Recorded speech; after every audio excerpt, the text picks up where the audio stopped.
So what is up, guys? Today we are back with the Late Night Shots, episode 9.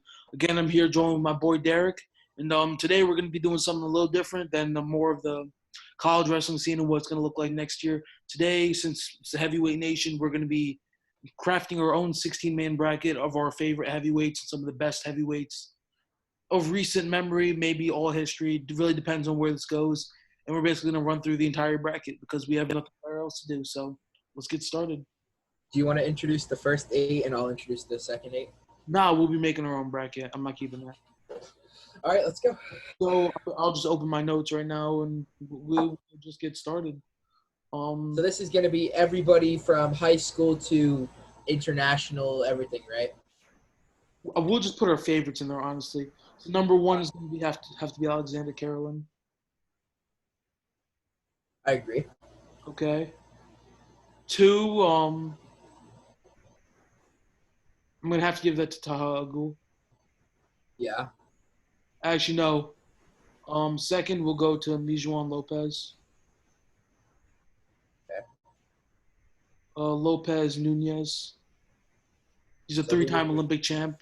They're both 3-time Olympic champs, so we'll do that. I know Rulon Gardner beat Alexander Karelin, but we're gonna give him the 4 seed after Taha Agul. So that's a semifinal match. Who was the third? Actually, no. You want to run a 32-man bracket if it comes to it? Yeah. Why not?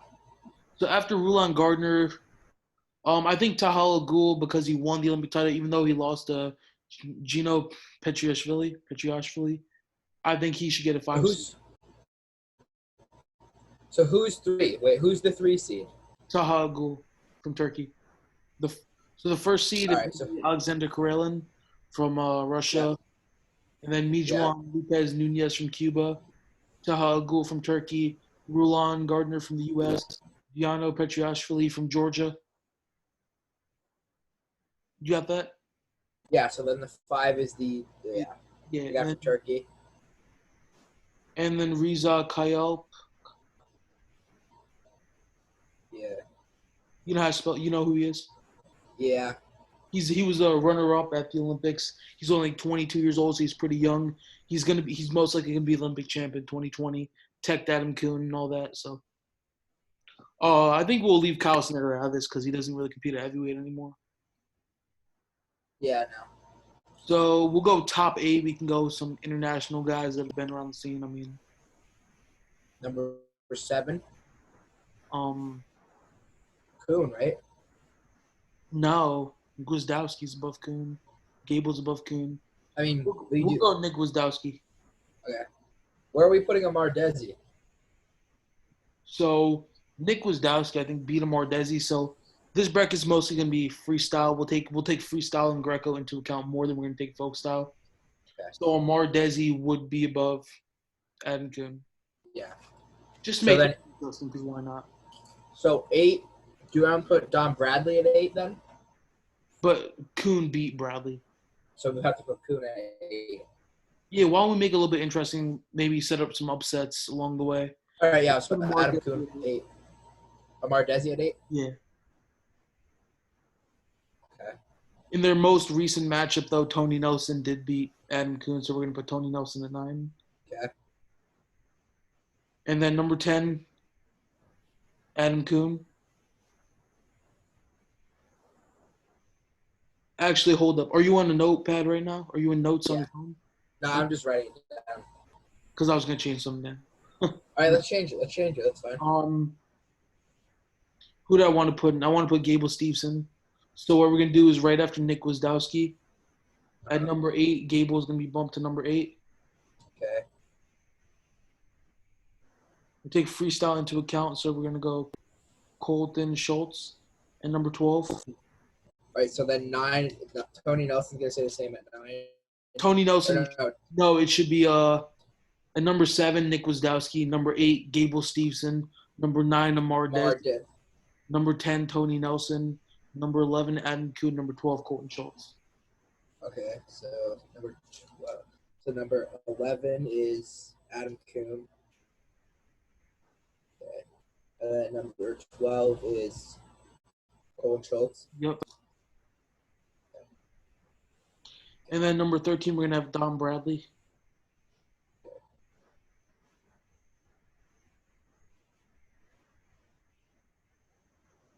So, and then 14, are we going to go with Greg Kirk? I think we have to go with Robbie Smith there. Okay. And then Kirk? And then Anthony Cassar. Okay. And then just, yeah, we can go Greg Kirkfleet at 16.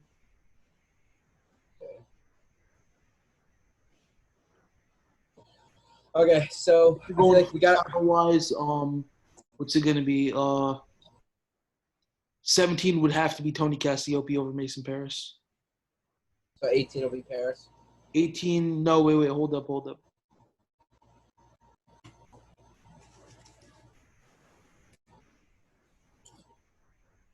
Yusuf Hamida from Maryland. At 18. Yep. Yusuf Hamida. And then number 19 could be Mason Paris. I say you should do this on your notes. It's easier because you can input guys as I think of them along the way. Because really, I don't know who's going to be the main one at this point. Never started the timer for the stream, so we're starting about 10 minutes late. Because yeah, you're at number 20 right now. Yeah, 20. Okay, so after Mason Paris, solidly, I think that should go to Matt Stencil. Matt Stencil. And then Trent Hoger.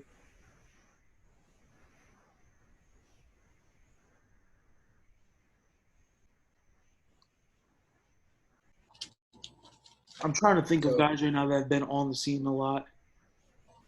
Okay.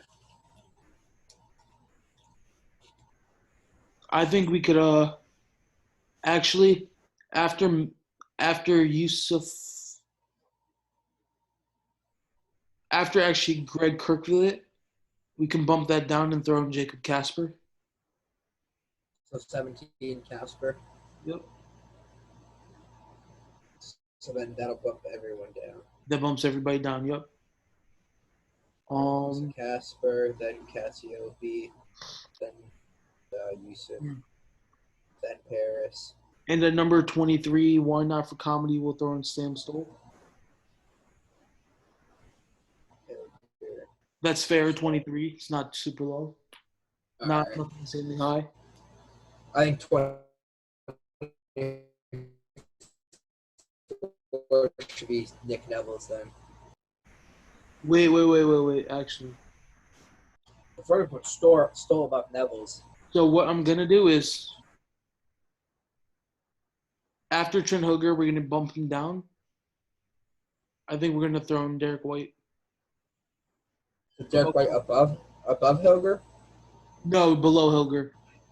So instead I want to take into account that was Hilger's freshman season coming in, so I think they've grown past Derek White than he was. So then 23 would be Derek White. Okay. And then we're gonna bump Sam Stoll down again, and we're gonna put in Jordan Wood from Lehigh. So 24 is Wood. Mm-hmm. And then Stoll? Yep. I have Yusuf Hamida kind of higher because he's been a little more prevalent on the freestyle scene. Still haven't been there a lot. Derek White might be cutting to 97. Who really knows at this point? Yeah. So after Sam Stoll did beat Mason Paris, but not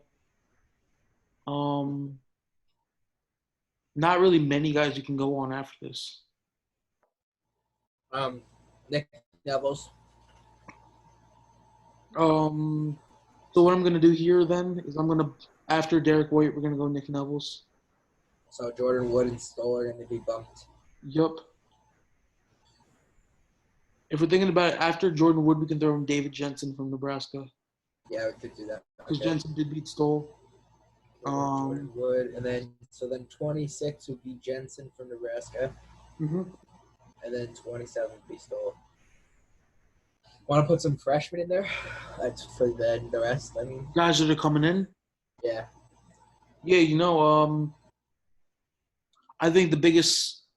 I'll put in some sleeper picks actually after this. Yeah, go ahead. Yeah. We'll So go with 20. Let's do 28-32 sleeper picks. So I think 28 should be that kid from Harvard.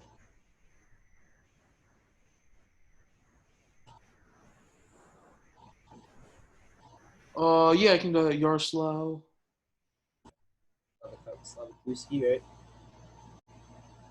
Slavakuski. And then at 28, actually, no, I want to bump down Yaroslav Slavakuski. And I want to toss in Luis Fernandez there. And then Yaroslav Slavakuski. After that, I want to throw in Zachary Knighton-ward.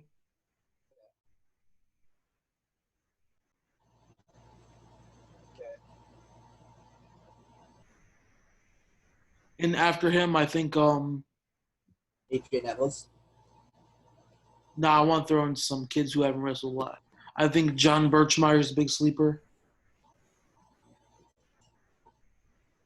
That's fair to say, right? And then we'll take an incoming freshman that I think could have a good career. I think he might be the star of Utah Valley next year, Braxton Mikesell, 5-time national champ. So that'll be the 32 then. Yeah. Do you want to run this like an actual NCAA and add another one so that we have 33? Sure. I think we toss in AJ Nevels there. Yeah. Or Zach Elam. AJ Nevels. AJ Nevels. Okay. So we'll start this bracket off. So we have Alexander Karelin versus AJ Nevels in the first round. No, we don't. It's 33. 33, Oh, yeah. 32 in the Big 12. So Braxton Mikesell versus AJ Nevels. I'm putting AJ Nevels winner. No, we're going to go over scores. How do you think it's going to play out and why?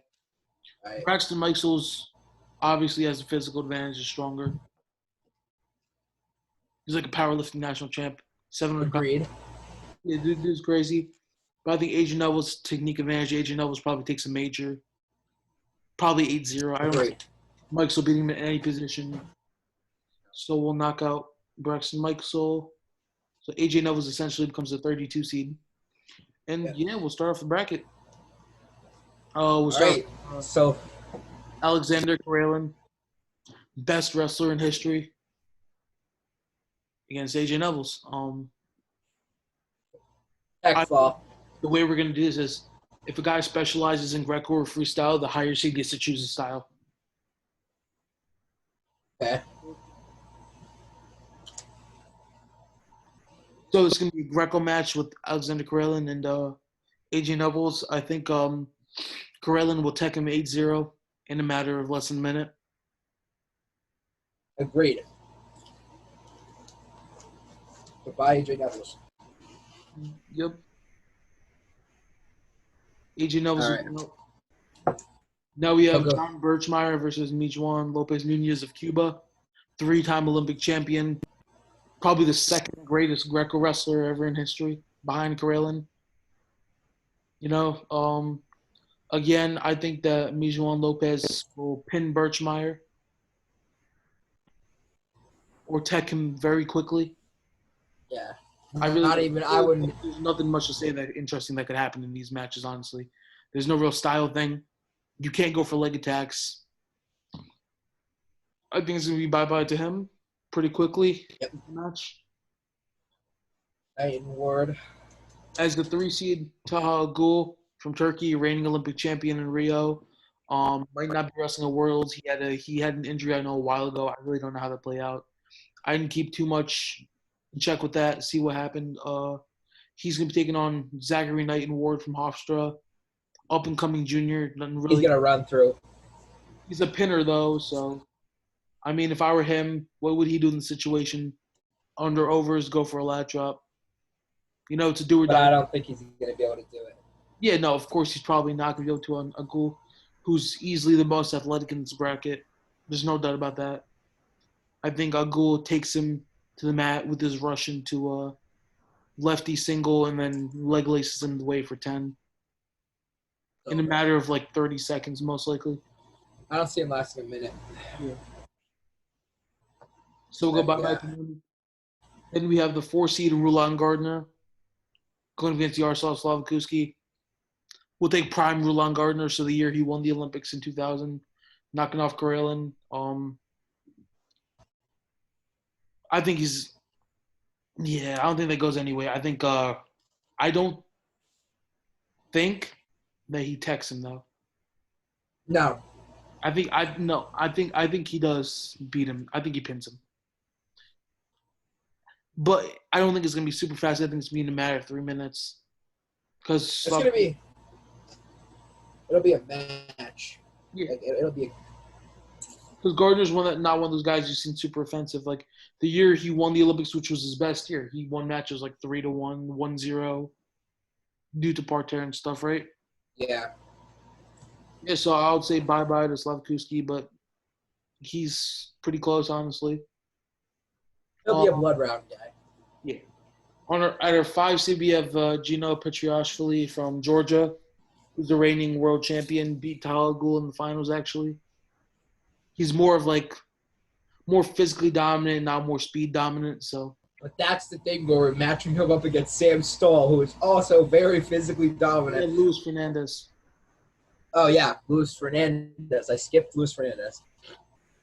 So, honestly, I don't think Fernandez is at the point. Fernandez didn't show me a lot on bottom. He lost to guys like Gannon Gremmel giving up points on bottom. I think he might have gotten a little bit bigger. I think it's not going to be as competitive as match. But I think Petriashvili has a decently hard time taking him down from the neutral position. Definitely. So I'm going to say that Fernandez lasts about 1:30 with him. But when he takes him down, gut wrench, leg lace, whatever he takes, I think it's like a trap arm gut he mostly has. Yeah, trap arm. Yeah. Fernandez is young. We'll probably see a lot more from him. We got Nick Gwiazdowski versus Sam Stoll. No, we skipped one, didn't we? Kyle. Yeah. Reigning Olympic silver medalist, lost to Mijuan Lopez. Sam Stoll beats him by a point. 6-0 in the finals. Crazy thing here, I say it's like a 4-0 match. You think that Stoll loses still? Yeah, 100%. I think Stoll beats him by a point. Stoll is a huge Greco dude. That's a big boy. All right. Bye, Sam Stoll. Turning Sam Stoll is a lot easier said than done. I've seen a lot of people ride him out, but getting ridden out doesn't really matter. Yeah, no. Yeah, he's not a guy that's going to get turned. So I think it's a very close match from the feet, honestly. I think Kyle gets a couple push-outs. I don't think he actually converts a takedown, which is most interesting part. I think, like you said, 4-0, 4 push-outs. Yeah, most likely that's honestly what it is. Maybe caution one somewhere. That's really it. So bye-bye to Sam Stoll. Now we're going to have David Jensen versus Nick Gwiazdowski. So this is going to be a freestyle match. All right. Nothing really much to say. Quiz is going to beat the shit out of him. Jensen's pretty athletic. He's not anything insanely athletic. Gwiazdowski's not the type of guy who needs to use his athleticism more than he uses strength. The fact that they both weigh the same amount, you can look at their body composition. You know what David Jensen looks like, right? Yeah, he has a little bit of beef to him. Gwiazdowski's leaning out very well. Gwiazdowski most likely takes his righty sweep or snatch single, takes him down. I don't see him turning him from top, but I see him get 5 takedowns to tech him. Yeah, I agree. Yeah, that's the main thing I'm honestly seeing here. All right. No upsets yet, which is probably not going to happen until we get to something more mid-seeds, right? Yeah. So now number 8, we have number 8 seed Gable Stevenson versus number 26 Jordan Wood from Lehigh. We're going to make this match a folk style match. Yeah. Because Gable's still in college. I know he specializes in freestyle and all that. So this match did go down already. The 3rd, 4th match of NCAAs last year it actually happened. After he lost to Kassar in the finals. Theoretically, it should have been Jordan Wood versus Derek White, which went down to semifinals. Jordan Wood was actually pretty close to being in national finals that year. It went to overtime. Yeah, pretty much. There's nothing really much to say. Gable takes it. Gable takes it. I don't think Gable majors him. Uh-uh. It was a 7-1 match. I think Jordan Wood's been a lot really underrated, but people aren't passing. It's not like he had a bad season. He's kind of just getting outgrown by the weight class. I think Gable wins by like 5 or 6 max. I think Gable beats him pretty handily in all positions. I don't see Gable getting taken down at all. I say Gable controls match, handles it, but it's not like he can go crazy within Tekken. I don't see Gable turning him either. All right. Then we see number 10. So get rid of Jordan Wood. Yeah, we got Nick Neville's and Amar Desi. No, Nick Neville and Tony Nelson. Amar Desi's number 9. Correct. Yeah, okay. Oh, God, okay. Oh, my God, they just seen everything today. So we're going to have Nick Neville versus Amar Desi, which is low-key kind of like a rivalry match, right? Yeah. This went down the quarterfinals Definitely. of NCAAs. Amar Desi was a 6th seed. Nick Neville's was a 3 seed. This is going to be a freestyle match because Amar Desi wrestles freestyle for Canada now.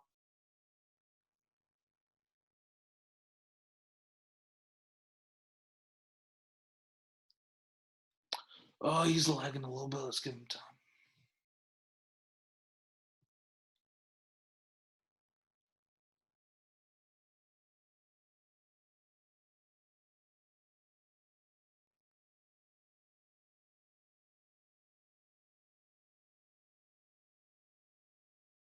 You good, my guy?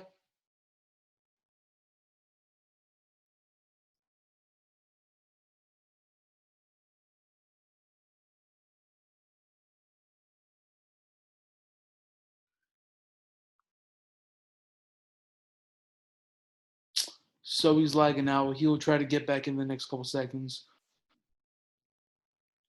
But as I was saying, really the main limiting factor in here is probably going to be Desi's athleticism. They're both about the same size. I think Desi has a lot more freestyle experience than Neville does. Not really much changes in matchup, and I think Amar Desi wins pretty handily in this match. So Yeah. you're back. I was just talking about what's going to happen in this match. I think Nick Neville's versus Amar Desi goes handily to Amar Desi. I think Nick Neville's has a snatch single, which he's been able to hit on Amar Desi. I think this is upset potential, but I don't think it happens. But I agree, but I don't think this is the last we're going to see of Nick Neville. I think he's going to, I had a lot of water. I'm about to hop to the bathroom real quick. Talk to the people about something about Nick Neville and Amar Desi. You're a Penn State fan, so talk a little bit about Nick Neville. Nick Neville's, man, he's expecting his first child, so congratulations to Nick Neville's. I personally think Nick Neville's is an underrated heavyweight for Penn State. You know, he had his glory before Anthony Cassar gained his muscle and his weight and went up to heavyweight and kind of took the crown. Excuse me. Took the crown from Nick Neville's. You know, seeing him wrestle at camps and just him practicing at camps, watching that, I think he's definitely a strong competitor. And I think he has a good future ahead of him with the Indiana Wrestling Club, especially with guys like Cassar and Kyle Snyder in the room. I definitely think that he has a good future ahead of him for everything else. So I'll just introduce the next matchup is number 10, Tony Nelson, against number 23, Derek White. Derek White from Oklahoma State, losing to Anthony Cassar. 10-1 in the national finals. 10-1 in the national finals. It wasn't close at all. No. But I think I'm going to say Derek White doesn't give up those near fall there ever again. In that position, really. So. Yeah, I'm gonna say it's gonna be. I don't think it'll be a super bad, like super big match. I don't think Derek White will get pinned or teched. If that were to go down again, but I'm actually gonna have my first upset here. I'm agreeing with you that Derek White does beat Tony Nelson. Yeah, I do. And All right. let's honestly for this. No, we got to talk about this a little bit. It's the first upset, dude. Yeah. So what I'm gonna say is the main thing that happens is Derek White has shown a lot with his athleticism when he goes heavyweight. He's a lot better than a lot of people think against these bigger guys that aren't as fast. He can hang with them strength wise, like Adam Kuhn we saw. It was a 6-4 match. Like it was very close. And there was a controversial takedown for Derek White, but it was ruled to step out because continuation is only the offensive guy, not the defensive guy. A whole jumble in there. I think when Derek White gets a lot used to it, like Nick Wisdowski could not take Derek White and beat the streets. Derek White's an extremely tough dude to wrestle. Doesn't get enough credit for him, like because he's not one of those flashy guys who pulls moves often. Yeah. And neither is Tony Nelson. Tony's getting a little bit older. A lot of stuff playing the factor. I think Derek White's one of those guys who loves to take advantage of that. And I'm going to have my first upset here, and I'm going to have Derek White taking out Tony Nelson. So, yeah, I'm agreeing with you for that. But he is getting a little bit older, and as we see it, he is going to continue, to get older. As honestly, we seeded him a little bit too low, but I think this is big upset potential here. Most like 50%. It's a 50-50 shot, honestly, either way. All right. So that's the first guy in the top 10 to be knocked off by number 20. Basically, essentially, Derek White becomes the 10 seed. Yep. It's kind of interesting to see that Mardezi was seeded 9th. And he placed 5th at the NCAA tournament, beating Yusuf Hamida in the 5th-6th match. It's just a weird occurrence the way that Derek White made the finals of the NCAA. But I still think Amar Desi would beat Derek White. It's not just the path they had. Like Amar Desi had a 6th seed, and so Gable pretty much smacked him 11-1 in the quarterfinals. I think Gable and Amar Desi have like a very unique wrestling styles, like where they're both big freestylers, so they both like to run a little bit more of the same technique. So like that could be a very interesting matchup if this goes down. I mean, I think we'll place top 8 from the quarterfinals. I don't think we can really make up a consolation bracket from round 16 to 1 spot. So Adam Kuhn versus Trent Hilger is the next one. This one, this is a good matchup again. Just like the last one, I feel like as these again because Hilger's around that 245, 250 range. Kuhn's cutting. Ooh, this is a Greco match. This is a Greco match. Kuhn's choice in the match. He's gonna, he is obviously infamous for his body lock. Hilger, his main strengths, he's the all-around best technical heavyweight at heavyweight range. 100%. 100% agree with that. Is coming down. Kirkfleet is coming. Kirkfleet has probably a lot more physically dominant, a little more speed dominant. Same conditioning wise, Hilger just not the same body type as Kirkfleet. So they're different beasts to come out. They're both very good in the top position. The main thing about Hilger, his very good parts are his ability, his high percentage shots on legs. He's a very good scrambler, very advanced in technical defense, shot defense, and he's a very good top rider with the legs. Do I think he can turn Adam Kuhn? No. No. Do I think Kuhn beats him? 100%. There's 2 possibilities here. I think Kuhn can push that game most likely. Yeah. And I think Kuhn pins him most likely, or it's going to be like a 5-0 match, just straight on push-outs. I think Hilger might be a little too athletic to get hit by the body lock, but I think Kuhn could very well throw him. Because it's Greco. It's not like he can stay away from the upper body. All right. So, that means Adam Kuhn takes out He takes out Trent Hilger hands down. Yeah, so then that would make our next matchup number 12, Colton Schultz, red shirt from Arizona State. Versus Matt Stencil. Matt Stencil. This is also a good matchup here. This is going to be a Greco matchup. Greco. I'm going to just go right into it. Do you want to have a Greco or folk style? I think we should go folk style, being that Schultz is now in college. You're going to see him wrestle, hopefully, in the next year. His strength is for Greco, as we've seen. Yeah. Yeah, I mean, if we made it, we made Kuhn's match Greco, so we might as well make his match Greco Yeah, as but well. Coon's also great. No, we'll keep this folks out because that's what. No, we'll keep it folks out. Because honestly, this is a match that you could see happen. Yeah, it most likely will happen. Yeah. No, but Stencil's gonna be. Is he? I thought he was is Stencil not a junior? Oh, he's a junior. He's young. I don't know. He seems old to me. Yeah. I thought he was a junior. I'm gonna call Maybe, it maybe. I think Matt Stencil beats him. Yeah. I think Matt Stencil They wins him. call it. Matt Stencil has that experience in college that I Matt think. Stencil pins Colton Schultz. I agree. The main reason I'm gonna say that is Colton Schultz is gonna try to play the Greco game. Matt Stencil's a guy who can get on those leg attacks and can also play the upper body game good enough to stay away from Colton Schultz. The main deciding factor here is going to be able to who can get out from bottom.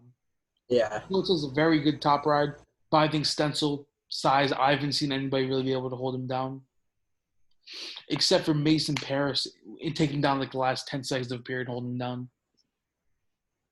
The main thing I'm going to see here is Stencil is the pin leader in the NCAA. Uh-huh. A lot of people don't know that because he's not really that well known. He's a 2-time MAC champion.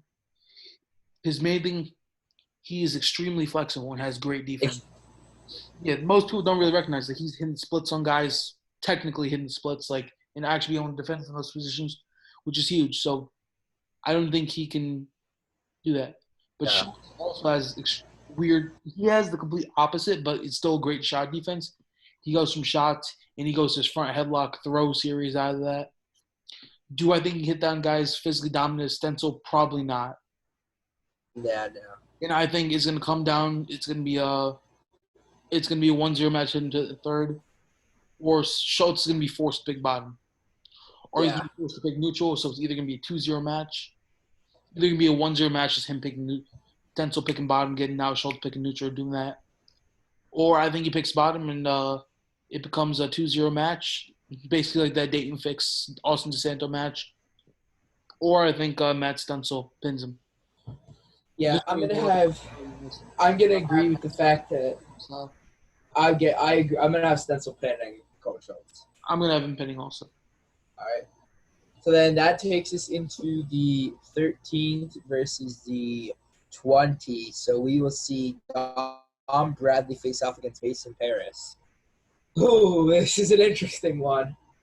I have that's gonna be a freestyle match. I have Dom Bradley pinning Mason Paris. I agree. Yeah, I'm gonna say because I think if you go through all the heavyweights, Dom Bradley is the most underrated guy. Yeah. I saw him hit a 705-pound trap bar deadlift. I did see that as well. That's honestly not that much if you think about it. Yeah, I saw that. Yeah. It's not as impressive as people think, but the way he did it very easily. Yeah, he definitely could put some more. He's a guy who you really underestimate his speed. Definitely. Kuhn, as you see him, he has the upper body stuff, but his snatch single is like a body snatch single. Dom Bradley has that quickness on the snatch single and he run right through you. Dom is just like an older, more developed Tony Cassiope. And you've seen how dominant Tony Cassiope is in the freestyle scene, right? Yeah. I think Stencil. Stencil. I think Dom Bradley is going to be athletic enough to stay away from Mason Paris's dump and not let him get on it. I don't think if Dom Bradley gets on top, I don't think he turns Mason Paris. So I'm going to have Dom Bradley by technical fall over Mason Paris in freestyle. I'm going to agree with you because I've seen Dom Bradley. One of my favorite Dom Bradley matches is Dom Bradley versus Anthony Cassar. I think that really showed his athleticism there where, Cassar did end up medical forfeiting. If Cassar didn't get injured that match, yeah, I really would love to see that matchup because that's straight speed versus a guy who's big and is fast. So it's going to be a very high-paced match. And basically to show like if Cassar can actually get in his leg attacks and get through a guy that big. And it's more you saw in college. You used to see Cassar going right through guys. And this one I saw Cassar hit the double, cut the corner immediately and took down Dom Bradley. Yeah. And you just see Dom Bradley going FU, runs right through Anthony Cassar on the first touch. Yeah. So it's just What more to say. I think Mason Paris is the most overhyped guy in all of college wrestling. Like, there's nothing against him. Like, I love watching him wrestle. I think it's way too overhyped. I don't think he has much technique whatsoever. It's gonna improve, but I think he's another guy like Jordan Wood that guys are gonna grow past him. Yeah, I agree with that. Again, I'm gonna have Don Bradley by tech fall. You have him by pin. I have him by pin. Yeah, so another I think really Don Bradley's gonna blow through him, and I think he's gonna end up getting stuck on his back, and Bradley's just gonna sit there and just crank it until yep. he gets to the pin. So we're gonna have Robbie Smith versus Yusuf Hamida. Do you want to go Robbie Smith now or like prime Robbie Smith? I think we should do, just to give him benefit of the doubt, prime Robbie Smith. That's gonna be a Greco match. Yep. I think it goes down like Robbie Smith and Adam Kuhn. Yeah. 2016 Olympic trials. Yeah. I think he hits 3 arm throws and takes him. Yep. I don't think there's really much more to talk about. I don't think Hamida's a very conditioned, very strong dude. Not overly great at anything, but he is the guy who basically got the closest to take down Gable Steveson, except for like Anthony Cassar and all that. He hit that knee pick. I think if he committed to that a little more, he might have taken Gable Steveson right to his back. And after that, it's really good night. But I think against a guy like Robbie Smith, you tie up with him any of those under overhooks. Yeah. I think Robbie Smith tosses him, takes him. Robbie Smith, I don't think turns him or does anything. I don't think he gets him on his back because Hamida's decently athletic. I think Robbie Smith, if he gets on top, might hit that front headlock. Yeah, I was going to say, you got to watch for the headlock. He didn't hit it on Colton Schultz. You also have to realize Colton Schultz and Robbie Smith wrestle together all the time. Colton Schultz is basically like his prodigy, if you know what I mean. Yeah. So I'm going to have Yusuf Hamida losing to Robbie Smith by technical fall. 10-0. 8-0. I agree. I think he's going to hit him with those. I think he's going to hit him with those throws, and just he's not going to know what hit him. Mm-hmm. So we're running into the final matches in the round of 32. We have Anthony Cassar versus Tony Cassiope. Tell me your views on this match. Tony Cassiope is, so what? Will this be folk style then, right? Folk style? Want to go? Freestyle. Freestyle. Because Anthony Cassar graduated and wrestled freestyle. Yeah. Anthony Champ Cassar. I think he was the most dominant heavyweight. Size-wise,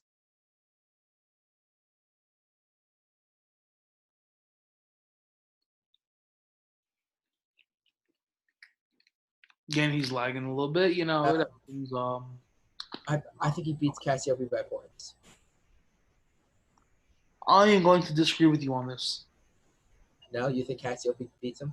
I think Cassiope takes Anthony Cassar. Mm-hmm. Okay, the reason I'm going to say that is you're playing the freestyle game with Tony Cassiope. Chest wraps and push-outs are 2 big things. Yeah. I think when Cassar gets him on double, he scores. But Cassiope's a big freestyle guy. I think he's experienced enough to only give up 2. And as we've seen, the main thing is Gable versus Cassar in freestyle, Gable attacks him. The main reason I say that, I don't say that because of the leg attacks. I say that because how dominant they are with underhooks and be able to take people out of bounds. Cassar's a guy who loved to flee the mat when people got underovers on him. Right? Yeah. Gable Steveson versus Sam Stoltz, someone ended up the same way. But the difference between Gable had the ability to get out of double overhooks, jacked up like all the way above his head, and swim that for a final carry. I don't think Cassar has the same ability on a guy as freestyle experience as Tony Cassiope. So I think that experience wins him the match. I don't know about Tech following him. I think he beats him off of points. Very good. Because Tony's not the guy you're going to wear down. He's still very athletic. I think his size and his strength is going to be able to body Cassar out of bounds for those hooks. I think all he has to do is do that. I think he very well pin him there. But I don't think it happens due to Cassar's athleticism. So I say Tony Cassiope wins that match 8-5. You still think Cassar wins it? It's hard for me to say that for me to be like Cassar doesn't win that matchup. I feel like Kassar's gonna hit that double at least twice, maybe 3 times. I honestly think Kassar beats him 6-5. Do you really? Okay, we got a debate topic then. We gotta. This is our first time we didn't agree on a pick. Yeah. I'm sticking with Anthony Champ Kassar on this one. Sticking with them. We gotta come up with one. I really like Tony Cassiope if it's freestyle. I think it's close. I think if it's folk style, Kassar wins 6-3, 6-4. And that's where it's putting me over. Where I think Kassar only loses by 2 points. The main thing what I'm gonna say is if Cassiope does take him down, it's good night for Kassar. I don't think so. I think Kassar gets out. In freestyle, I mean, I think he gets turned. I don't think so. You don't? No. I don't think Kassar gets turned in freestyle. I really don't. I especially by Cassiope. Cassiope's very dominant in his parterre game. He is. He's very, very dominant. I will give him that he is one of the most dominant big guys in that situation, that setup. I just think the strength of Kassar, I just don't think he'll get turned. Okay, that's a fair thing to say. Actually, I'll give that pick to you. All right. Okay. So get the check. Now we have a very interesting matchup. So for last matchup, we have a 16-seeded Greg Kirklia at Penn State versus 17-seeded Jacob Casper from Duke. So this is going to be a folk style match. Yeah, it has to be. They're both in college. Jacob Casper graduated a while ago. Did he? Yeah. No, I think. But Kirk. This is basically happening. Kirk's. Yeah, because Kirk's seated higher. It's got to be a folk style. I think it doesn't make a difference which one is. So we'll just say. Yeah, Kirk beats him. No. Kirk takes him. No. No, you don't think Kirk beats Casper? You think Kirk takes Casper? I think Kirk beats Casper at the least. I don't think Kirk loses to Casper. No, that's pure cap. Jacob That's not cap. 4-0 match with Kyle Snyder. Okay. Casper pins Sam Stoll. No, but yeah, the main thing I have a real problem with this is Casper is one of the few guys physically, and what's it called, like active strength is the same as Greg Kirklia. They're about the same body type. They're both long, lanky dudes. Casper's thing maybe 6'3". Kirk is probably about 6'2", 6'4". Anyway, I think he's like 6'4". They're about the same size. They're both about 240 pounds. Both the same strength.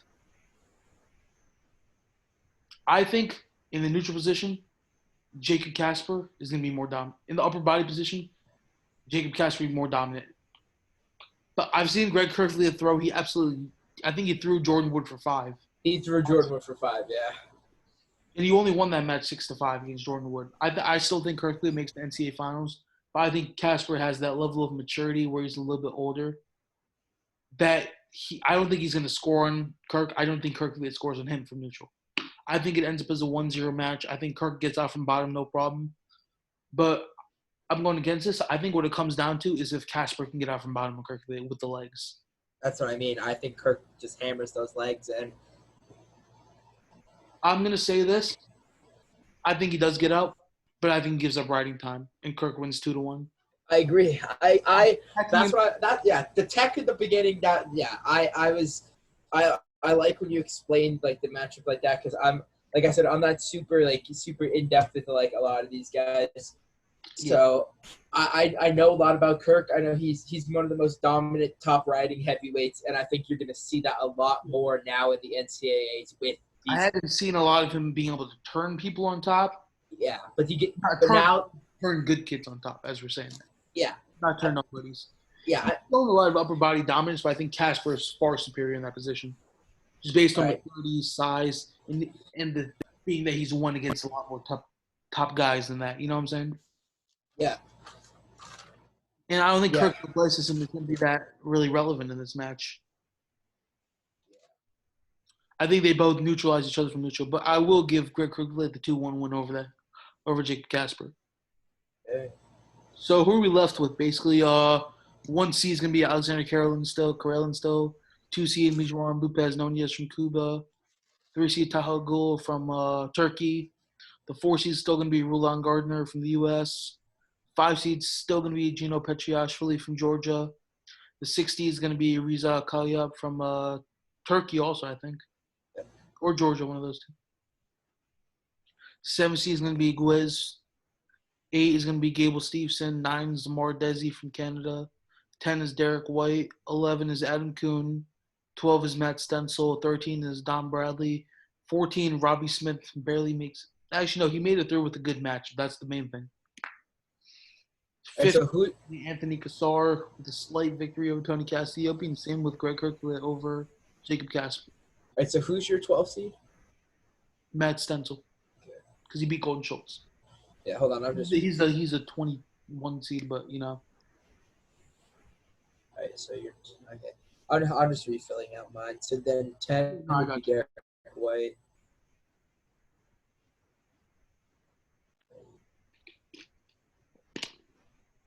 And then 9 is Amar Desi from Canada, right?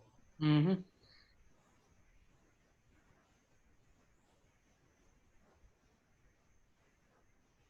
So then 8 is Gable. 7 is Nick Wiz. And then who's your 6? Riza Kalyap.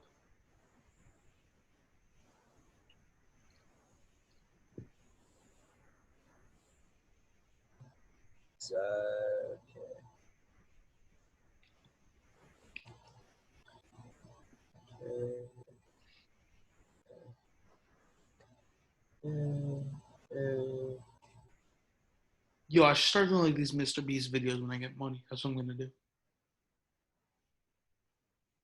I'm literally gonna take 16 of my friends, make them wrestle each other off in a tournament. Winner gets $1,000. Yo, you know who should do that? Dylan Palacio. Is that the homeless wrestler? Yeah. Yeah, he should definitely do that. Are And you then yeah. Hold on. So your 3rd is Taha Agul, right? Agul, yep, from Turkey. Okay. Who's your 2 is Mijuan Lopez Nunez, the guy behind me.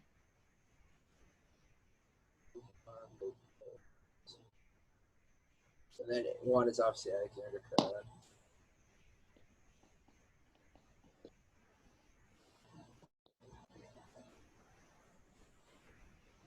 Alrighty, let's get started. So first matchup, we have Alexander Karelin versus Greg Kirkland. It's going to be a Greco match. What I'm going to say is you have to realize Alexander Karelin is the same size as this dude. A little bit shorter, a lot leaner. And he's 285, 286.5. Kirkland's around 240. Technique-wise, Karelin's far superior. Athleticism-wise, Kirk is far superior. Strength-wise, Karelin's far superior. What I think is he locks in one of the body locks. He takes him down. Then he hits his reverse body lift series and techs him. I don't think Kirkland will last longer than 40 seconds. Yeah, I don't think he lasts a minute. All right. So, by goes Greg Kirkland. There's nothing really to talk about there. Mijuan Lopez Nunez versus Anthony Cassar. It's going to be a Greco match, which is the tough part to think about. I think as far as we've seen, Anthony Cassar is god-awful in the upper body position. Yeah, he's not too good at the upper body. I think, honestly, Mijuan Lopez, he's more of a chest wrap guy, but I've seen him go bear hug before. I think he goes bear hug and pins Anthony Cassar in under 20 seconds. That might be a little bit pushing. Again. I think Cassar is athletic enough where he's going to stall for a little bit, actively get a couple push-outs. So I'll give him about 40 seconds, honestly. But that might even be pushing it, in my opinion. Yeah, I mean, you got to give it to him. You can't say Anthony Champ's going to beat him here. There's no way. Honestly, I don't think there's a chance he stands for them because Greco's going to be his worst attribute. Yeah, Greco's has – yeah, no. I mean, I honestly think chest wrap to his back and he gets pinned. Yeah. Actually, what we'll start doing from the quarterfinals, we'll rate them in freestyle, Greco, and folk style. Best 2 out of 3 wins. Yeah, I think I think that's pretty fair. I think uh, But I think there's no shot Anthony Cassar beats him in any style. I don't think he'd be. I think These I are want. international dudes, so you can't really compare them in those styles. Yeah, I mean folk style. No, I don't think so. No, I think I think I, this guy is just way too physically dominant. I think he snaps Cassar down, takes a front headlock, smashes him to the mat, and holds him there. I think he could straight up run a power half and pin Anthony Cassar. Because you don't realize how physically dominant this guy is. yeah, I'm guarantee you benches around 500 pounds. he looks like a monster. He's an absolute beast. I just think he manhandles Anthony Cassar like a little child. I agree. Now, Sad to say, Anthony Champ, you're sadly eliminated from yeah, the. I didn't want to do. He's one of my favorite wrestlers, until he tried whatever he was in my meme. Taha Agul versus Robbie Smith. I don't want to be that guy. I think Taha Ghul takes him under 30 seconds. I agree. The reason I'm going to say that, Robbie Smith isn't the quickest dude. Taha Ghul is the quickest dude there is. Yeah, I he's say one Anthony of the fastest. if you haven't seen Taha Ghul. I think Agul locks in the leg lace because he can't go Greco with Robbie Smith there. I think locks in leg lace because obviously Robbie Smith doesn't have the experience defending leg lace. You leg laced him 4 times, text him 10-0. Yeah, I'm gonna agree there. I don't think he stands a chance. I think the main thing that Robbie Smith would go for is try to get that front headlock as quick as possible. Maybe go for, like a leg trap throw out of there, maybe, or maybe even a chest wrap. But I doubt Agul is slow enough to let that happen. Yeah, he's like I said, he's one of the fastest big guys. Yeah. So we're gonna knock out Robbie Smith, taking under 30 seconds, in my opinion. We have a very good matchup here with Gardner and Dom Bradley. I think this might be the most even match on this list. 100%. I think Gardner takes it. Yeah. I think Prime Rulon Gardner is something to be reckoned with. Yeah. I'm gonna have to agree there. I mean, Dom Brad. I don't think it'll be a blowout. I don't think he'll get pinned. I don't think he'll get 10. I think because I didn't even have Rulon pinning in the first match against Sam Stoll. Yeah. Dom Bradley would dominate Sam Stoll.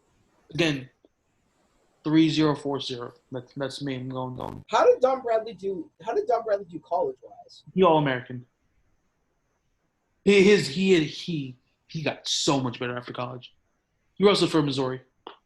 Yeah. This was like 2008, 2010. I think Rulon Gardner probably takes a 1-0, honestly. Yeah, that's sad to say because I like Dom Bradley. I do too, honestly. Actually, I think Rulon puts about 3 or 4 points on amount of push-outs. Because Dom Bradley has wrestled Greco, so he's not a guy you can say that against. He does wrestle Greco. He lost a point from Adam. What I'm gonna say is, I think Rulon can play the push-out game with them. And I don't think Bradley can play that takedown game. I think if it's freestyle, Dom Bradley wins by technical fall. Yeah. But it's not. So I think he gets handled in the fact that he gets offensively shut down the entire match. Yeah. I think if it goes into parterre, if Karelin could not turn Rulon and parterre, I don't think Dom Bradley stands a chance. Rulon and parterre, I don't think anything really happens. Yeah. I think it's pretty much dominant 1-0, 2-0 match with him. I mean, I don't see Bradley winning. I can't. I was thinking about it at first trying to argue it, but I think Rulon Gardner, like you said, plays the push-out game 1-0, 2-0. It's not going to be a super high. Yeah, we're not going to play the fact that like he made the biggest upset in history. We can't really gas him like that. We're going to say how he was consistent. Yeah. I mean, biggest upset in history. He won by a point. I mean, I'm knocking off Karelin. Yeah, that's still. You know what I'm saying? All right. So Dom Bradley's eliminated. Rashfully from Georgia. And Matt Sense. I don't know how to play this match. It's going to be a freestyle match. Matt Sense has amazing leg defense, but I don't think he defends even close to this guy. This guy goes single, head wheel. I'm pretty sure he had head wheel. He has all sorts of finishes, which is what really his attack arsenal is really what gave him the win over Tyler Gould at World Championship. Yeah. I think he puts down the takedown clinic. I don't. Yeah, turns. I have seen Stencil been turned on bottom, but I'm seeing a tech fall. that was by Adam Kuhn. I'm seeing a tech fall here. I see tech fall. Yeah, again, I see tech fall 10-0. Oddly enough, I don't see a single turn there. And I see it happening at the beginning of the second period. Yeah. So a little more than 3 minutes in. Yeah, definitely. Like I said, I agree with you on the fact that I don't see him getting hit, That's turned or pinned. So we'll not. Yeah. Adam Kuhn versus Riza Kayal. This match went down the World Championships. Kayal protected him. 2 4-point throws. And this is when Adam Kuhn was having like the run of his life. That's what I mean. Based on just, I think Kayal is a lot better. He's very young. He's very dominant on his feet. Yeah, he's only 20. What you said, 22, right? He was 23. Oh, he was 22 in 2016. He's 26 now. Yeah. But Kuhn is also about 26, I'm pretty sure. Yeah. Same age. This match could go down another time. It's probably going to go down a little more times. But the way Kuhn's been performing in tournaments lately, I think Kayal takes it by tech fall. I agree. Goodbye, Adam Kuhn. Late second period. Yes. Now we have Gwiz and Derek White. Beat the streets. Derek, I have Gwiz winning 4-0. I don't think it's 9-0 again. No. Derek White almost took him down with the slide by. Although I do think Gwiz is a guy who improvises and adapts very well. But so is Derek White. So I think they both really shut down the pace a lot. But if Gwiz gets in on the single, I don't see Derek White stopping it. Especially Derek White doesn't have the greatest defense at all. No, I mean, as you saw him get blown through by Anthony Cassar. Yeah. Anthony Cassar has better leg attacks. Just not. Gwiz's leg finishes are a new level, dude. Yeah, so I think Derek White gets knocked off by Gwiz. I think it's a lot closer than many people will think, though. Yeah, it's not going to be another. Derek White's not that good. Derek White is very good. And nobody really gives him credit for it, too. I think it's about a 4-0 match. Maybe even Derek White could hit that shuck on him. Yeah. I doubt that's going to happen the way they wrestle. I say it all depends on the volume of shots Gwiz can get off. I think Gwiz gets in on about half the shots he takes. Gets solid in them. I think he touches the leg on every shot. Half of his shots are good, so I think that he may be able to get in on 2 good shots, and he finishes those 2 shots. So 4-0. I think that's fair. Yeah, and I think this might be one of the most interesting matches we have in Mardezi. This is going to be down. I think we have to do this in freestyle because freestyles are both of their main styles. They're both not the greatest folk style wrestlers. So we'll just caters to both of them. Amar Desi is a force to be reckoned with in freestyle, but I think. Give me your prediction before this. I'll tell you what mine is. Just looking at Amar Desi and just looking how he's built. He's very lean for about 270. Very, very lean 270. I think he's 270 at least. Yeah. I mean, he has that dump. Which Amar Desi doesn't have a dump. Yeah, he does. That's Mason Parris, dude. No, he just posted a video on his Instagram of him dumping people. Where's this? All I see from him is high crotches and stuff. Nah, he dumps. He hit at least 4 dumps I've seen so far in this video.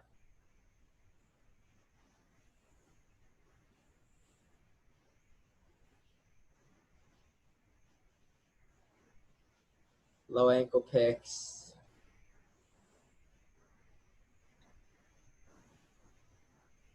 A lot of high crotches. One of them's not even a dump. His main shot's a high crotch, though. Yeah, high crotch, low ankle picks. I mean, you also have Rez. These are good guys he's going up against.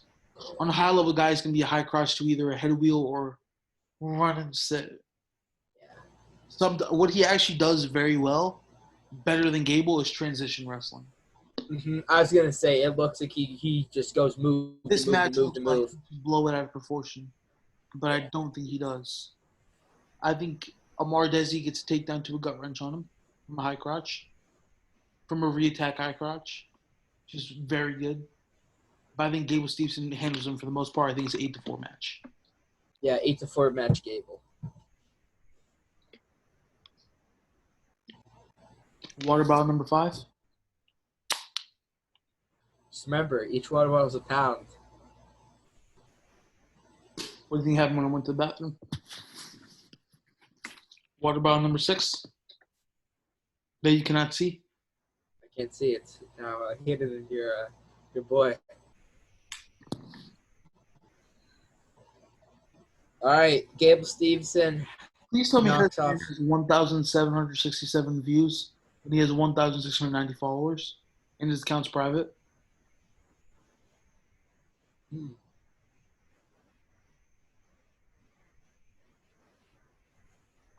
Yeah, no, I think Amar Desi is one of the most underrated guys there is. All right, so Gable Stevenson sadly knocks off Versus Mardezi. Alexander Karelin. So we're gonna run this in every style. So we're gonna, if folk style, we're gonna assume they both pick bottom each period, right? Yeah, we're doing. Wait, hold on. Just going over the last round. Amar Desi lost to Gable Stevenson, correct? Yeah. Yeah. Okay. Yeah.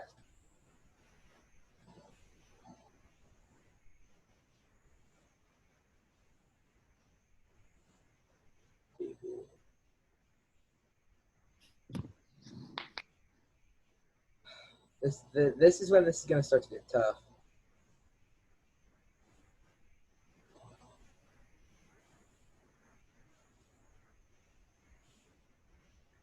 So we're on to the quarterfinals. We're gonna have Karelin versus Gable. I think Gable, after his career is over, he could be a 3 seed on this list. I agree. I don't know about the 2 and the 1 though. I think Agul would take it to Gable, but the fact that what's it called? I think career wise, Agul is. I think career wise, Gable could pass Agul. I agree with that, but I think right now, I think Agul. I think Karelin beats Gable. Hands down. I really don't see anything else happening. Yeah. All right. So Gable, sadly, you've been eliminated. All right. So the next is Lopez Nunez versus. No, we didn't say it. Karelin versus Gable. Oh yeah, Karelin. So, actually, you know, we have to do all 3 styles for these, right? Yeah. So what I'm gonna see happening is Greco. It's a pin for Karelin. Under a minute again. 100%. But the main thing I will say here is we'll go freestyle. I think Gable takes in freestyle by a very slim margin. Yeah. I think Gable takes a 1-1 off criteria. Yeah. Because I think he basically counters everything Karelin does with speed and basically stalling the entire match. Gets put on the shot clock. So is Karelin for not being able to use his ties the way they normally call it. And if you put this in folk style, granted Karelin has never wrestled folk style being Russian, right? So Gable theoretically should have the advantage in this situation. Folk style's only wrestled in the US, so I think if we're gonna go by this match, it ends up Technically, it ended up with Gable winning. no, I don't. No? I have it being 0-0 going in. If Karelin picks bottom, again he's a freestyle dude, but I don't see anything turning that. I see him getting out with very ease, just based on physical dominance. I think in the third period, I think it ends up scoreless again. Honestly, being that you have to be able to somewhere to push them out of bounds, right? I think he gets 3 stalling calls, so he's up 2-0. Gable picks bottom. I think Karelin pins him. Because if you get ridden by Anthony Cassar, I don't. Yeah. I'm gonna have to agree with you there that Karelin does. So Karelin does take he takes the series 2-1. Yeah. All right. That Then we puts have Milan Lopez Nunez versus Nick Gwiazdowski. Greco, again, he can get when guys take a shot in Greco, but they come up to like a bear hug. yeah. I think that's gonna be Gwiz's best friend here. I think when he gets on that, he gets absolutely tossed and destroyed. However, I don't think Lopez Nunez pins him. I think he gets teched. Yeah. I think Gwiz is big enough of a guy where he's not gonna get thrown to his back. He's gonna get more like face planted. I still think it's a very dominant match for Lopez Nunez. Yeah, I already knew that going into this that he was going to be one of the better guys that was going to be in the 100%, three-time Olympic champion. Like, all right, and then what about folk style? folk style, this is where I have a problem. Gwiz is not a guy like Gable. Gwiz will not get turned like that. No. So if we do have it happening, I don't want us calling upset like this, but I think the upset does happen. I agree. But I say Gwiz takes by a very slim. Slim. I think Gwiz can get on his leg attacks on this guy. Yeah, I'd say. I honestly think Gwiz takes this by a decently dominated margin. I agree. By 4 points, about. Yeah, I was gonna say definitely 4 or 5. All right, yeah. In freestyle, what I want to say, I think Lopez wins freestyle. Yeah, For the reason that this guy plays his territory very well, and Gwiz isn't one of those guys that counters amazing. I think Gwiz gets 2 takedowns on him, and Lopez Nunez gets 1 takedown and about 3 push-ups, and wins 5-4. You can counter that if you really want to, but I think Lopez Nunez wins. Yeah, I'm not even gonna waste it honestly on countering it. Because I honestly think I don't think Gwiazdowski has the best counter shot ability, but that if him versus Gable were to go down, again the main thing I'm gonna say, I think Lopez Nunez still wins the series 2-1, but I think Gable beats Nunez in freestyle because of his counter ability. You can't just charge Gable out of bounds like that. No, I'm gonna agree with you on the I mean, I was gonna go with Gwiz winning freestyle, but yeah, but you gotta run through the entire match how you think it's gonna play out. Because I'm not gonna use conditioning as a factor in any of these guys because they're obviously a half me, but Gable's lacking a little bit there. You know? Yeah, I mean it sucks to see it, but I think Gwiz is he's gonna be gone. Yeah, he falls to a 3-time Olympic champ. Nothing that deep. No. Next, we're going to have Taha Agul versus Riza Koya. So these guys practice with each other. Did you ever see Taha Agul and Kyle Snyder practicing together?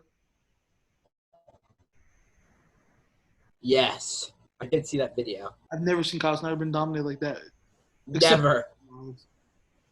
Yeah, I don't think I've ever seen him get beat up like that before. Besides July kind of just threw him onto his back. I'm saying Taha Agul just there's nothing you can really say about that, honestly.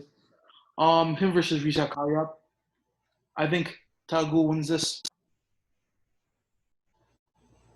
Definitely. We can't really even compare folks out here. We know nothing about them. They're both practice each other every day. I think it's a close match no matter what the style, but I think Taha Agul is just a little bit older, more experienced. You know, I think each of them get a takedown. I think it's very gets shut down, right? Because at lower levels, if guys know how each other wrestle, you see guys go in high-scoring matches. This, I think they both try to shut down the pace. Taha Agul picks and chooses his shots a little bit more than he would on anybody else really in the world. But I think Agul wins a very safe played match. I really don't want to say the score. I think it may be I think it's 2-0. He's not getting a single push out on the Greco, dude, of course. But I think he's good enough that they practice together every day that he can really stay away from a lot of this stuff. So I'm going to give the win to Agul. You cool with that? Yeah, I had that already written down for him as my taking the 3rd spot of 4. So yeah. All right, so then that just leaves Rulon us. Gardner versus Gino Petriashvili. I hate to do it. I hate to do it. I think Rulon's. I think this is where Rulon's time has come. I think he gets beat here. I think I think he wins in Greco, but I think he loses in the other two. Yeah, I don't think there's really much to say here, honestly. No, I think Rulon. He does like to. He is a very like we talked about earlier, like a Sam Stoll type of guy. He's gonna slow down that pace, and he's Yeah. gonna win. Because we're doing the three styles in this. We kind of have to. Now we're just gonna cut out folk style because we only have international guys left, which is pretty expected for this bracket. All right. So that being the quarterfinals are now over, and we're left within Alexander Karelin, Lopez Obviously, Nunez. the favorites. I gotta go with Karelin here as my favorite. Yeah. Again, I think the match is a lot closer than people be. I think in Greco, Karelin gets the tech fall. I agree. Style. I think Petriashvili wins, but very slightly against Karelin. And that's where I think you see. I mean, that's where you have to give it to Karelin, where Karelin blew him out of the water in Greco. Yeah, Karelin dominates more in his own style than the other guy dominates in his style. It's basically all it is. All right, so It's really hard Karelin. High level guys because you would think. I think he can fit. I think he probably picks Karelin in freestyle, honestly. Yeah. But you have to think that Karelin definitely wrestled freestyle too. Yeah. And it's just impossible to get by that mass. Yeah. So Alexander Karelin is the first guy to qualify for the finals. I think. Say what you want for this match before I go. I think the speed of Taha Ghul is going to be a problem for Lopez Nunez. I think Lopez Nunez has just the sheer size and strength. What I'm going to say, again, like the last match, two contrasting styles, Greco, freestyle. It's good that we got these two contrasting matchups. Yeah. If we go based on who's more dominant in their own style, Lopez Nunez will get it. But I think Taha Ghul would dominate Nunez more than he would dominate Ghul in their respective styles. So I'm gonna have to give him this upset. But if we're going who's better career wise and everything, that's gonna go to Nunez hands down. I'm going to agree with you on the upset for Taha Ghul. It's a huge upset speaking career wise, but it's honestly not that big of an upset as people think about it. Actually, no. What am I saying? It's a huge upset. Big upset. Okay. We had basically one upset in the semifinals, and that brings us to the finals where we have Alexander Karelin and Taha Ghul. Again, I don't think there's much to talk about. No, I think Karelin takes it. I think, you know what? Karelin takes him and Greco. Ghul takes him in freestyle. How long we walk through a folk style match? I think the speed of Taha Ghul will actually be a problem in a folk style match. I think he also lets him get out from bottom. I agree with that, but I think you see him hitting match. His speed is like he might be up. I think he's up there with Roman Bravo Young speed wise. He is the fastest big man I've ever seen, ever wrestling wise. Oh. I think the way he would get out from bottom, and I think he'd hit some ankle picks, some low ankle picks, run him to the outside, shove it, and take it over. He can go speed snatch single on him too. Yeah. Again, you always have to realize these Greco guys are guys that like to stay a little bit higher in their stance. Yeah. And when I think they can go tap single right there. I think dominant enough physically where you can stay for a couple seconds, set up a shot real quick and get to it. I don't even think he needs to make contact. He can just go open shots on him and take him down. His speed might go right through Karelin. That might be pushing it a little bit. But I honestly think the win goes to Ghul. I think Ghul wins the whole thing. I think he's our champion. Yeah. All right, there we have it, folks. Everyone Our who's a champ. wrestler is gonna go to Corral, though, hands down. Yeah, 100%. Yeah, so we're gonna go as a champion. Holy goes to champ. Second, Varela.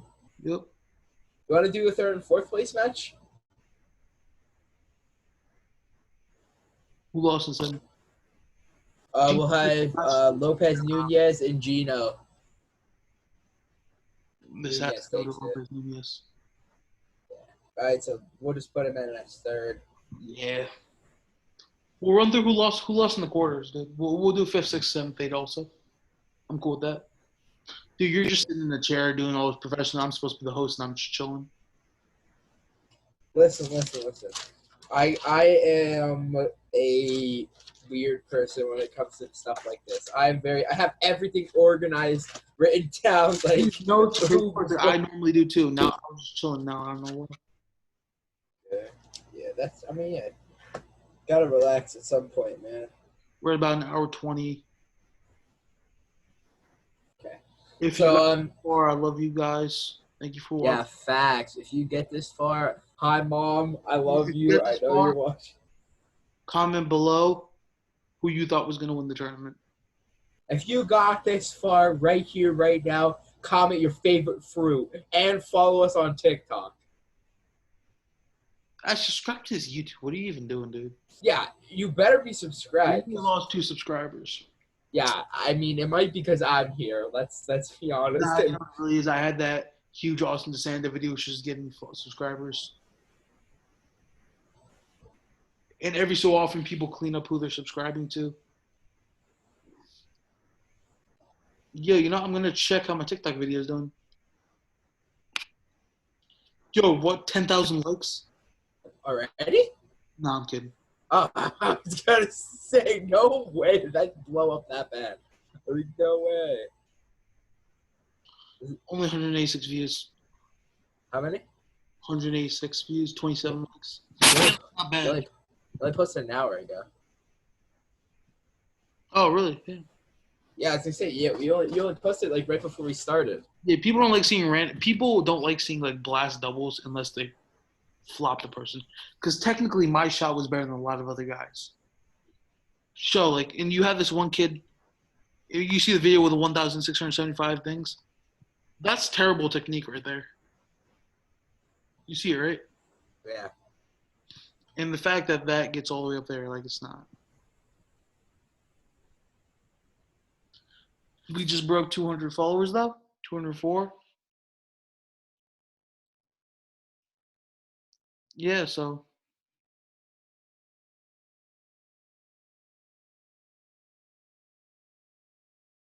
Are you still there? My dude lagged out again. So you know what? We'll just talk for a little bit. So honestly, we are on we're on TikTok now. So follow us at Heavyweight Wrestling Hype House. If you want, we're gonna be posting a lot more stuff every day. Honestly, on there, it's gonna be pretty often. Try to get about 8 to 10 pieces of content out per day. That's what I'm trying to do. Trying to grow this honestly as fast as possible. Get as much traction on the platform as we can. So give that a follow if you got this far. I know not many of you will, maybe like 1 or 2 people, but we'll take it.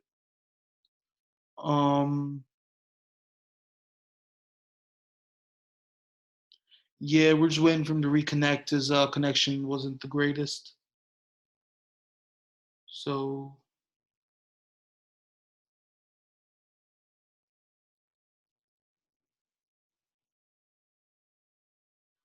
give me a second. I'm actually texting him right now. I mean, we really talked about everything we need to, so if I have to wrap this up, I'll just do it. Or we can talk about a little bit more stuff after. I'm not really sure right now.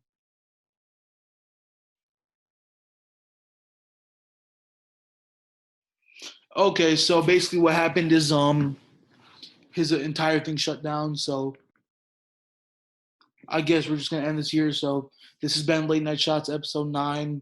We have a runtime of about an hour 30 minutes for this one, so it's not bad. I think we got some decent content covered. We did a little bit different than the normal stuff. We didn't talk about more of the college wrestling scene. We just talked about the heavyweights in general. So I know you big guys will love this one if you end up seeing it. So yeah, make sure to follow, like us on all platforms, follow on everything. We're gonna be active a lot more often on every other social media, Twitter, Instagram, TikTok, and Instagram is our main platform. Obviously, we're posting on YouTube every day now. So yeah, this has been it. So peace, guys.